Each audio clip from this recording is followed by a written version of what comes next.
conversations. I pretty appreciate you coming. Like, my name is Guta, and as your chaplain, I invited some of you to join us for today. So how about we go around, introduce yourself, and then we'll have some time together to hear your stories, your precious memories, the stories about your favorite things you do around the season of Advent. Okay, who wants to start first? Tell Well, us your name. how about the Davises since we're the first picture up? All right. Sally Jordan. Davis, we live in the Heights, 508, and we have lived at Capitol Lakes since 2012. So we are enjoying another season here. It'll be a challenging one, but the good news is we continue to put up a Christmas tree each year in our apartment. Only now we need help from maintenance because it's a little tricky for the two of us to do. So we have had, let's see, how many years of marriage now? 60 some. Well, anyway, we've had a Christmas tree every year of our life in our home. So that's, I guess you'd say, our big tradition. Yes, that's right. And we're happy to be here today and happy to meet you people again. And Jim Davis. Thank you. And I'm Jim Davis. Thank Hi, Jim. you, Ellie and Jim. Did I say it clearly? Yes. Yeah, you did very well. Thank you so much. Thank you.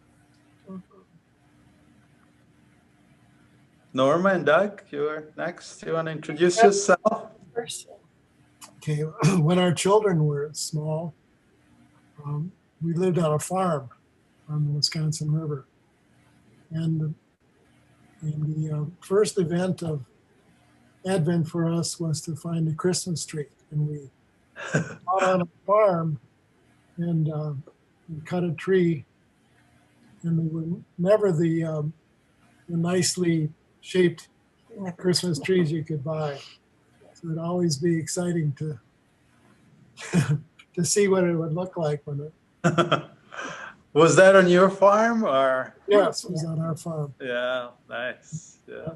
We didn't cut the neighbors' trees, just our own. And later, toward Christmas Eve, we had a couple near us that had just had a baby, and we talked them into being Mary and Joseph and the baby, and we would surprise our kids and some guests with our Christmas Eve service in the. It wasn't Christmas Eve, but close to Christmas service in the barn. So the couple and the baby went into the barn while we were all in the house, and we said, "Okay, folks, now we're going to go out and have a Christmas Eve service in the barn." And as we walked in, this couple dressed as Joseph and Mary and the baby surprised everybody. We didn't know it was going to happen. Nice. And it was such a big hit. We did it for several years, sometimes with our grandchildren, and usually with somebody else's baby. It's always fun. Our kids. Yeah. The other tradition, I'm Norma Madsen, and Doug and I are in 1405 Heights. We moved in 2.5 years ago. Mhm.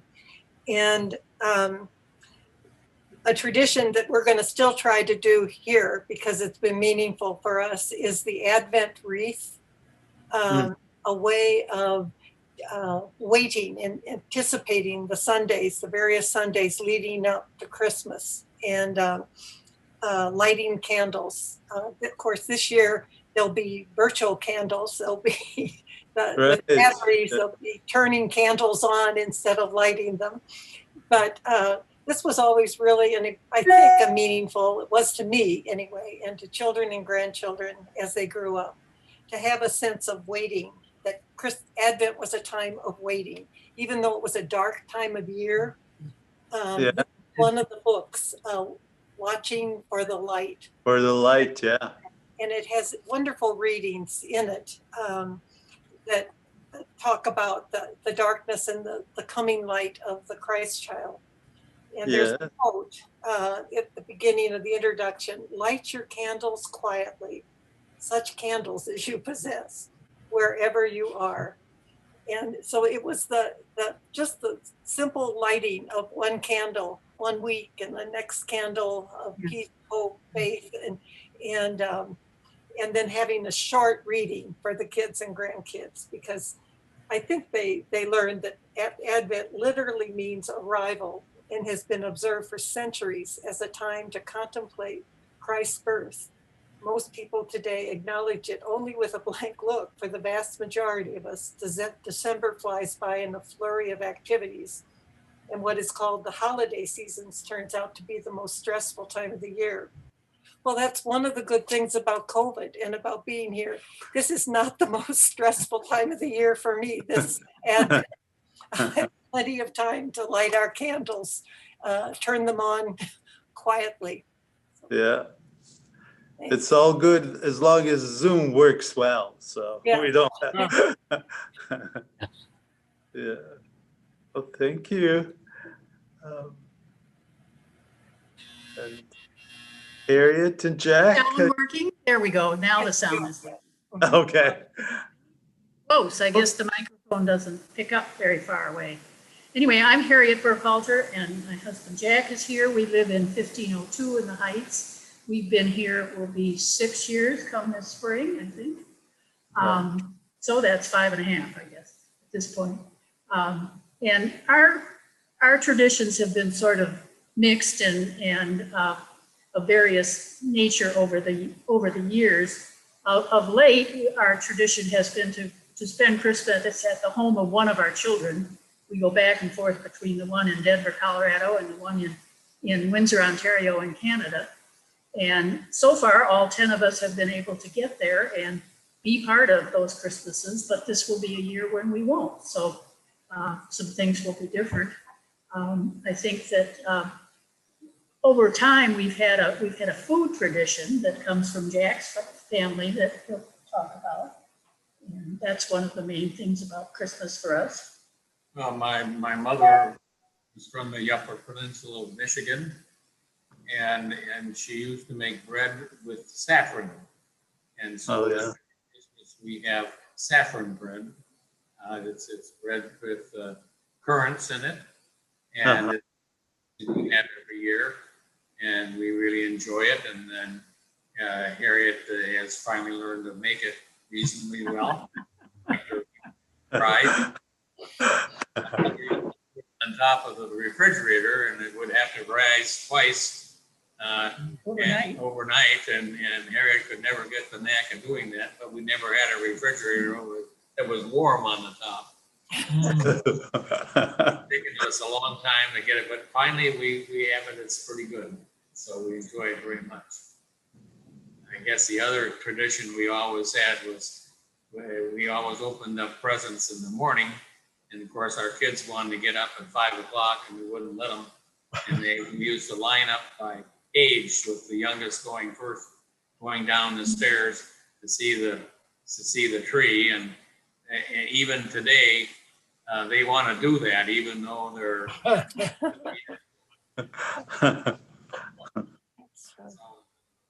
Luda, I have a story that I wrote for the Center Post shortly after we moved in, and if it's all right, I'd like to read it because Yeah, please, yeah. It talks about the tradition of church on Christmas Eve.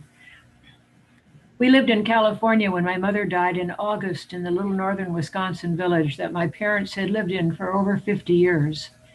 As we planned our Christmas gathering with our family, our son who lived in California, and our daughter who was attending University of Wisconsin Law School in Madison, we asked our dad to fly from Wisconsin to California to be with us for the Christmas holidays. This would be Dad's first Christmas without Mother. Her funeral in August was the last time our immediate family and my siblings were together.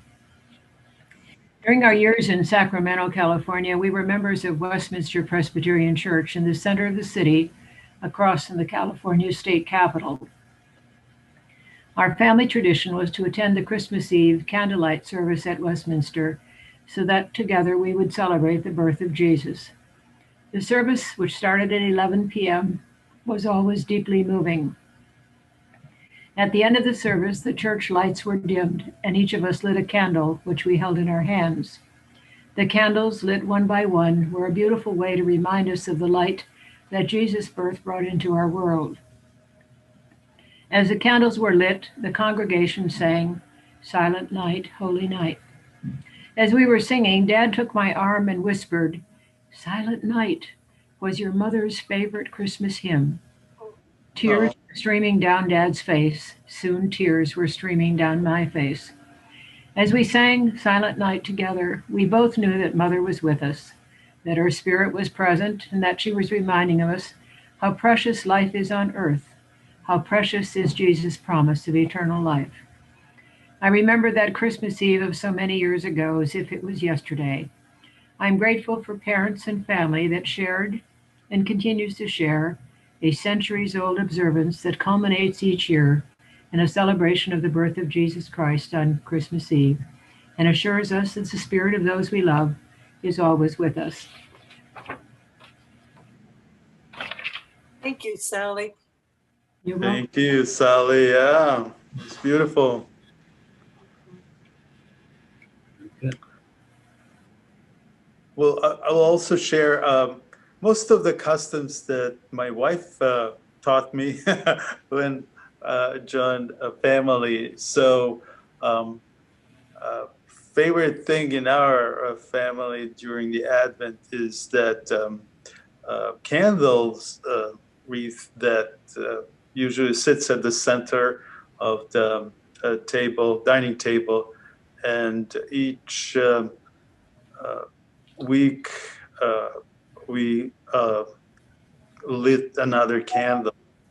Similar tradition that you might have been doing in your own church. So that was something that has been a meaningful thing. And also, she has this miniature crash scene with figurines that she usually maneuvers around the room as they're approaching the scene of the stable. And so the three Magi's arrived the latest, and Mary and Joseph are often from the couch coming to the table where the stable is, and it's always fun to kind of visually bring that experience. And for me, Advent is usually and Christmas about the food, and so that's where where I bring my love for cooking and experiencing and remembering love that I want to offer to my family, and cooking some Serbian food and things that we like to enjoy. Thank you. Well, we have a funny and wonderful family story. If it's all right, I'd like to share it. When our daughter went to the University of Wisconsin to go attend law school, she left our 3-year-old grandson with us for that summer preceding. And when they left, Jim and I had a real void in our life. It was called reading bedtime stories. And the other part of it was Jim telling Anthony James, the 3-year-old, a new story every day when he drove him to the babysitter. So this went on all summer, and then suddenly Ginny and our grandson were leaving for Wisconsin. Now in the 2080s, we did not know much about audio tapes, but we were told that we could buy a little tape recorder and record messages, and we both decided that that is what we would continue to do with Anthony. So Jim proceeded to record several stories on tape. We sent the tape and a little tape recorder to our daughter, and every night she continued the tradition of bedtime stories. So they came to visit us then, they were with us for Christmas. And when she came, she said, Dad, the funniest thing happened on the airplane, and I do want to share it with you. She said, suddenly, AJ was saying in a very loud, clear voice, "'Twas the night before Christmas, and all through the house, not a creature." And she said, suddenly, all the people on the plane stopped talking, and the stewardess came and stood there and listened. And then he finished, and that was it. Well, she did not know that he had listened to that tape so much that Jim had spoken to him that he had memorized it. So we got to, we were in Sacramento, and of course, you know how grandmothers are, had to take this precocious grandson to our office and show him off because everyone there had known him in that previous summer he was with us. So he climbed up on the desk of one of my coworkers and he sat on the desk and he said to Scott, "Would you like to hear a poem?" And he said, yes. So AJ recited, "'Twas the night before Christmas," when all through the house.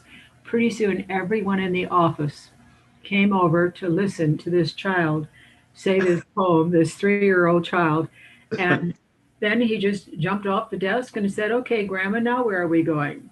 So that is a story that we appreciate very much. That's a sweet story. Thank you for sharing. That was very, very moving for both Sally and I. Yeah.